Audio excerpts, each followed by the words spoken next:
Hey everyone, welcome back to Here in Apologetics. So glad you joined us today. Today we're going to be looking at 4 different types of cosmological arguments. Oftentimes you may hear about the cosmological argument, but the cosmological argument is actually just a family of different kinds of arguments. And in this video, we're going to look at 4 different types. If you're new, we're doing this series on cosmological arguments, starting off with the history, now looking at different types, and then we're going to get into some more specific arguments and objections as we progress on. So if you like to learn about cosmological arguments, the link to the playlist is down below. But now let's take a look at 4 different types of cosmological arguments for the existence of God.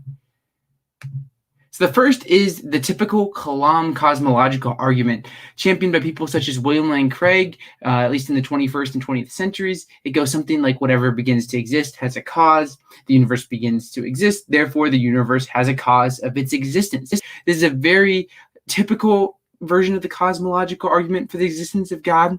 And the main thrust of the Kalam that makes it a unique kind of argument is that it argues that an infinite regress to past causes is impossible and are not realized in the actual world. So this is where you're going to have things such as like Hilbert's Hotel or the Grim Reaper or Grim Messenger paradox, which is going to try to show the absurdity of a past infinite universe and argue that since the universe can't be past infinite, as shown through these paradoxes, it must begin to exist. And if there's a cause, then it must be God.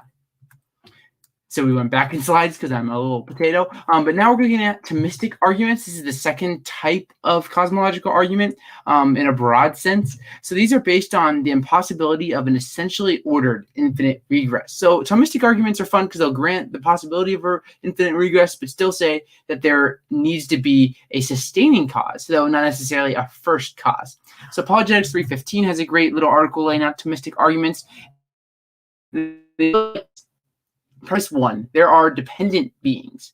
Premise 2, if something is a dependent being, then its continued existence must be sustained by something else. Premise 3, if a dependent being is sustained by something else, then either the chain of sustained beings regresses infinitely or terminates in an independent being that is not itself sustained.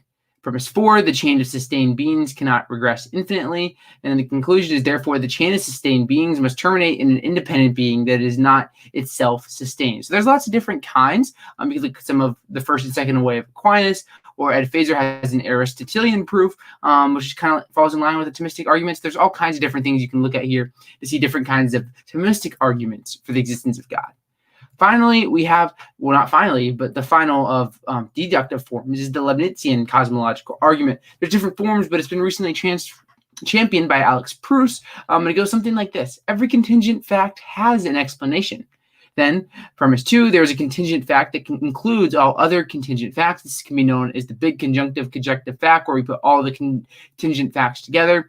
So if there is all these contingency things, there must be an explanation that must involve a necessary being. Contingency is not enough for an explanation of everything, so we need something necessary that explains everything else. Then the final stage, this is stage 2 of a cosmological argument, says that this necessary being is God. These arguments are distinctive because they utilize the principle of sufficient reason, which says that if contingent things have an explanation, there must be something that explains all contingent things, which would be a necessary being, which we can then argue is God. Finally, perhaps the most interesting and slowly becoming one of my favorite kinds of cosmological arguments is inductive cosmological arguments.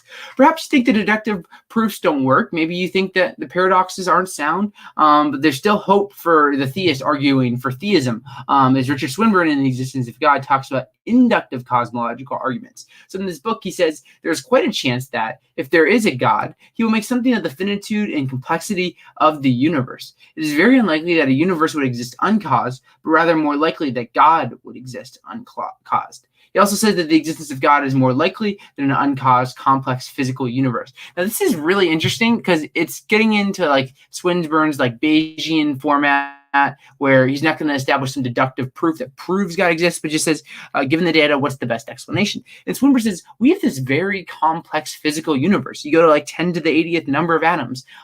What best explains this data?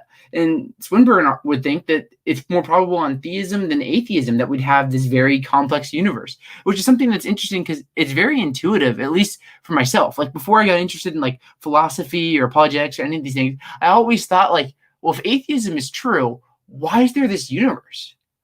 Maybe it's just all a giant brute fact, but that seems very complex. Whereas if theism is true, we'd have the resources necessarily to explain this big contingent universe.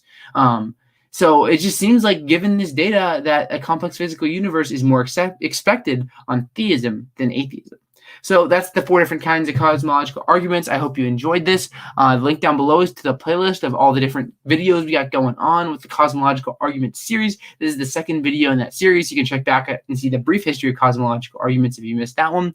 If you're new to the channel, always encourage you to subscribe, leave a like. If you're listening via podcast, that 5-star review always helps. And thank you everyone for tuning in. And if you enjoy the channel, please consider becoming a patron at patreon.com/adherentapologetics. So until next time, have a good one, everyone, and God bless.